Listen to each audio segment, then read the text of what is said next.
একটি দোয়া মৃত্যু ছাড়া সব রোগের শেফা। আপনি যদি এই একটি দোয়া করতে পারেন, দেখবেন আল্লাহ তাআলা আপনাকে সমস্ত রোগ থেকে মুক্তির ব্যবস্থা করে দিবেন। এটা নবী সাল্লাল্লাহু আলাইহি ওয়াসাল্লাম নিজে বলে দিয়েছেন। হযরত আনাস ইবনে মালিক রাদিয়াল্লাহু তাআলা থেকে হাদিসটি এসেছে। চমৎকার একটি দোয়ার কথা নবী সাল্লাল্লাহু আলাইহি ওয়াসাল্লাম বলে দিয়েছেন, যে ব্যক্তি এই দোয়াটা পড়বে আল্লাহ পাক রব্বুল আলামিন তার সকল অসুস্থতা দূর করে দিবে। মনে রাখবেন, সুস্থতা হচ্ছে আল্লাহর পক্ষ থেকে বড় একটি নিয়ামত। আপনি সুস্থ থাকতে পারলে আল্লাহর ইবাদত করতে পারবেন, আপনি অসুস্থ হয়ে পড়লে পরিপূর্ণভাবে আল্লাহর ইবাদত করতে পারবেন না। হযরত মূসা আলাইহিস সালাম বড় দয়ীফান, তবে এখানে শিক্ষণীয় বিষয় রয়েছে।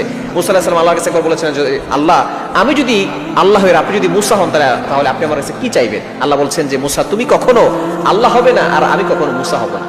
মূসা আলাইহিস সালাম বলেছেন, না আল্লাহ, বলেন না আপনি কি চাইবেন? তখন আল্লাহ তাআলা বলেছিলেন সুস্থতার নিয়ামত। সুতরাং এই সুস্থতা হচ্ছে বড় একটি নিয়ামত। আপনি অনেক বড় বিপদের ভিতরে পড়েছেন, অসুস্থতার ভিতরে আছেন, কোনো ওষুধে কাজ হচ্ছে না, আপনি এই ছোট্ট দোয়াটা 3 বার পরে আপনি ফু দিবেন পানিতে, ওই পানির আপনি খেয়ে ফেলবেন।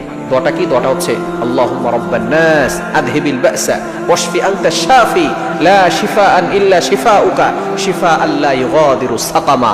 এই ছোট্ট দোয়াটা যদি আপনি 3 বার পরে পানিতে ফু দিয়ে খেতে পারেন, নবী সাল্লাল্লাহু আলাইহি ওয়াসাল্লাম জানিয়ে দিয়েছেন, যদি তার মৃত্যু না থাকে আল্লাহ তাআলা তাকে সুস্থতার নিয়ামত দান